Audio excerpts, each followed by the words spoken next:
So good morning students, welcome to SP smart hybrid community schooling system.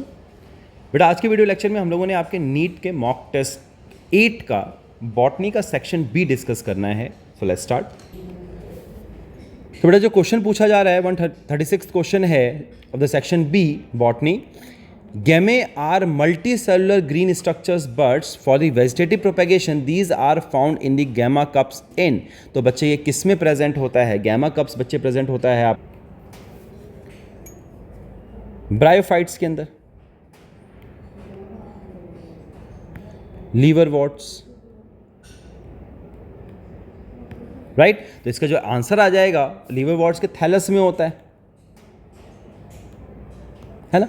और ये किसका है? इसका एग्जाम्पल क्या है? मार्केंशिया है,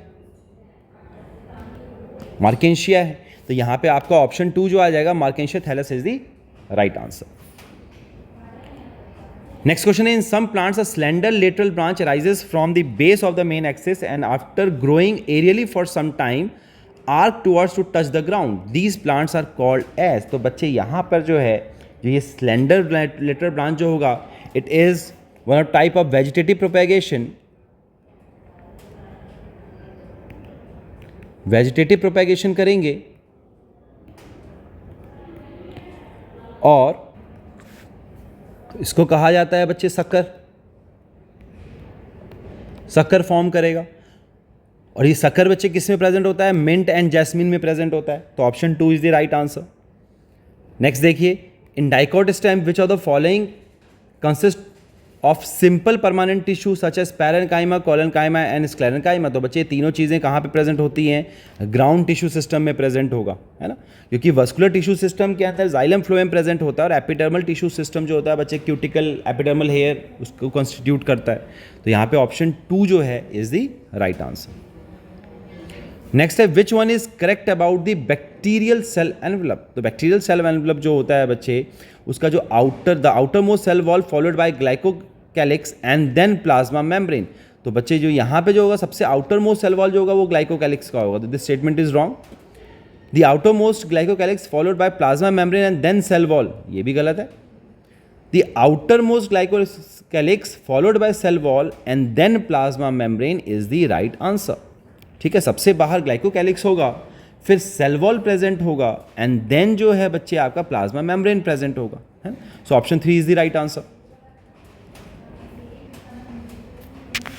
नेक्स्ट क्वेश्चन देखेंगे बच्चे, the below diagram represent the nitrogenous bases, identify the correct combination.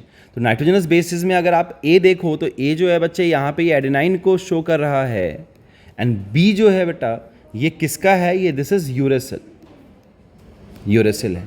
ठीक है, सो यहाँ पे आपका जो ऑप्शन 3 आ जाएगा, A is adenine and B is uracil is the right answer. Next question देखेंगे, first it is the final phase.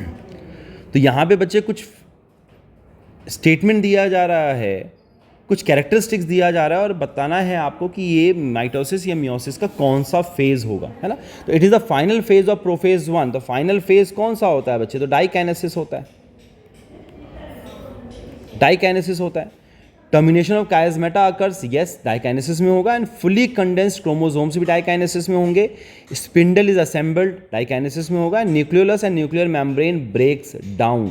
तो आपको पता है कि प्रोफेज 1 के जो फेजेस हैं वो हैं leptotene, zygotene, pachytene, diplotene and diakinesis, right. तो लास्ट फेज बोला जा रहा है, तो option 2 is the right answer. Next देखिए, select the incorrect statement regarding to the growth in the organism. क्या बोला जा रहा है? Growth is accompanied by metabolic processes. तो बच्चे यहाँ पे हमें इनकरेक्ट बताना है, दिस स्टेटमेंट इज ट्रू।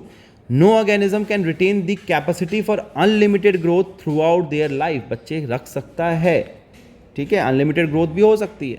तो यहाँ पे ऑप्शन 2 जो होगा बेटा वो आपका इनकरेक्ट स्टेटमेंट है। नेक्स्ट देखिए, in C3 cycle the first stable compound is 3 carbon compound, yes that's why they are called as C3 plant, right. In C4 plant Calvin cycle is absent. बच्चे this statement is wrong. Calvin cycle जो है कहां पे होता है बच्चे? Bundle sheath के अंदर होगा, बंडल शीथ के अंदर होगा। To avoid the photorespiration. This statement is wrong, so reason is false. So option, if assertion is true but reason is false, is the right answer. Next देखिए, find the number of ATP which are formed with the utilization of 10 oxygen molecule in the ETC with respect to the NADH oxidation.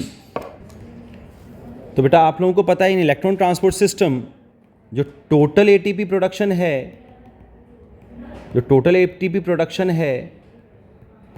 Is 36 from the oxidation of 6 molecules of oxygen, right. तो अगर 6 molecule से oxygen से जो है निकल रहा है, तो यहां पे अगर हम 10 बोलें, है ना, तो 10 से बच्चे कितना निकलेगा?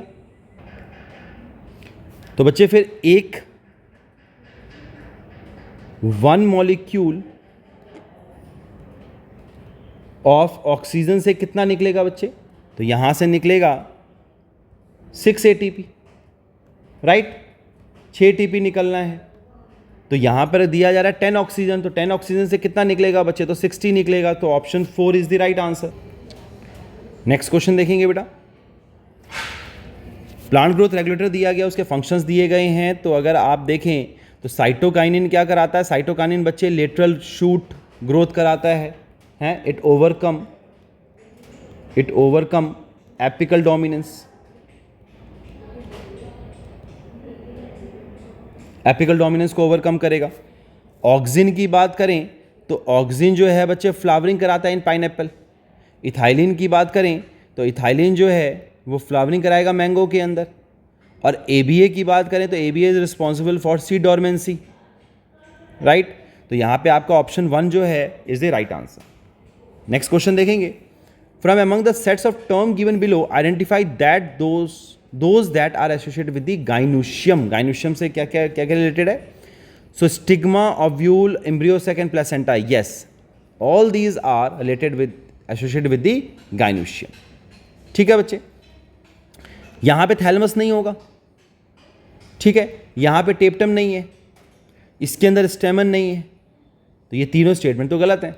तो आपका statement number 1, the stigma, ovule, embryo sac and placenta, all these are associated with the gynoecium. So option 1 is the right answer. Next देखिए, which of the following crosses will produce 1:1 phenotypic ratio? तो 1:1 phenotypic ratio कब होगा बच्चे? जब capital A small a, capital B small b, small a small b जो है, आप ये देखिए का क्रॉस करा दीजिए, तो गैमीट क्या निकलेंगे? Capital A small a, capital B, ठीक है।